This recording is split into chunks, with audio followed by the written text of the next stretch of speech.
Stock market డమాల్ ఒక్కరోజే దాదాపు 10 లక్షల కోట్ల రూపాయల సంపద ఆవిరైపోయిందట. స్టాక్ మార్కెట్లో ఎప్పుడు లేస్తుందో తెలియదు, ఎప్పుడు పడుతుందో తెలియదు. లేస్తుంది అనగానే కథలు పెట్టుబడి పెడుతుంటారు. పడిపోయింది అనగానే వాళ్ళు పెట్టుబడి తీసేస్తుంటారు. ఇక ఆగమాగం ఉంటుంది కథ. ఒక రోజులల్లో కోట్ల రూపాయలు, లక్షల కోట్లు, 10 లక్షల కోట్ల రూపాయలు చూసుకో. ఇక 10 లక్షల కోట్ల రూపాయల సంపద ఆవిరైందంటే చూసుకో. ఇక ఎవరిని ఎంత దెబ్బ పడుతుందో ఎట్లుంటుందో లెక్క. జీవితాలు మొత్తం కూడా తారుమారైపోతాయి ఒక్కరోజే. భారీగా పడ్డ ఇండెక్స్లు 2 నెలల కనిష్టానికి చేరువ. సెన్సెక్స్ 1065, నిఫ్టీ 353 పాయింట్లు డౌన్ అయింది. ఇక లార్జ్, స్మార్ట్, మిడ్ క్యాప్ ఇండెక్స్లు అన్ని రంగాల షేర్లు పతనమైపోయినాయి.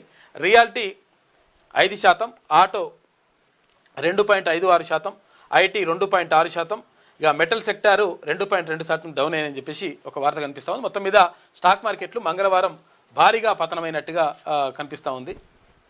20 రోజుల్లో 32,000 కోట్ల రూపాయలు ఆవిరైపోయినాయట సంపద. ఫారిన్ ఇన్వెస్టర్ల అమ్మకాలు ఆగడం లేదు.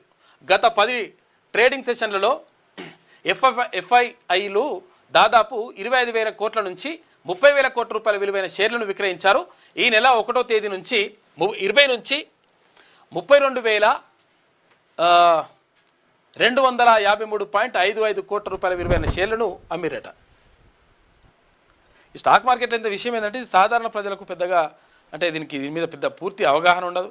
తర్వాత దీనికి పెద్దగా పట్టించుకోరు. కాకపోతే ఏంటంటే అక్కడ జరుగుతూ ఉంటుంది మొత్తం అంతా. అంటే షేర్లు కొనుగోళ్లు అమ్మకాలు కథా కార్ఖాన అంతా కూడా జరుగుతుంటుంది. అది మాయాజాలం ఒక రకంగా. స్టాక్ మార్కెట్లు కుప్పకూలాయి.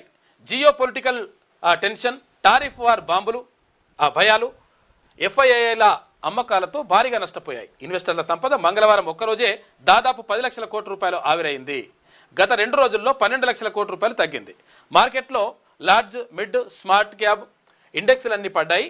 ఇక అన్ని రంగాలు నష్టపోగా ఐటీ, బ్యాంకింగ్, రియాలిటీ సెక్టర్లు ఎక్కువగా నష్టాలు నమోదు చేశాయంట. దీంతో మన స్టాక్ ఇండెక్స్లు అయినటువంటి సెన్సెక్స్, నిఫ్టీ 2 నెలల కనిష్టానికి చేరినాయి. మొత్తం కూడా 2 నెలల వెనక్కి పోయినాయట లెక్క. ఇక ఎట్లా పడ్డది ఏం కథ, ఎందుకు ఎక్కువ షేర్లు పడిపోయినాయి ఏంటంటే ఇవి అని చెప్పేసి. తర్వాత కారణాలు ఏంటి అంటే జియో పొలిటికల్ టెన్షన్, గ్లోబల్ మార్కెట్లో వీక్నెస్ అంట. ఈ యూరోప్ దేశాలపై అమెరికా టారిఫ్లు, ఎఫ్ఐఐల అమ్మకాలు, రూపాయి విలువ క్షీణించడం, బంగారం వెండికి డిమాండ్ పెరగడం, ఇవన్నీ కూడా కారణాలట. గోల్డ్, సిల్వర్ పైకి పోతూ ఉంది. బంగారం వెండి సరికొత్త రికార్డులను సృష్టించాయి.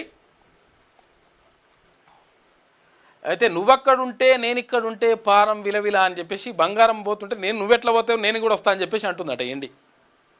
అందుకని బంగారం రేట్లు పెరుగుతూ ఉంటే ఎండి రేట్లు పెరుగుతున్నాయి. ఇంకో ఇట్లా నడుస్తుంది కథ. ఇగో ఇది స్టాక్ మార్కెట్లు కథా సమావేశానికి సంబంధించినటువంటి అంశాలు.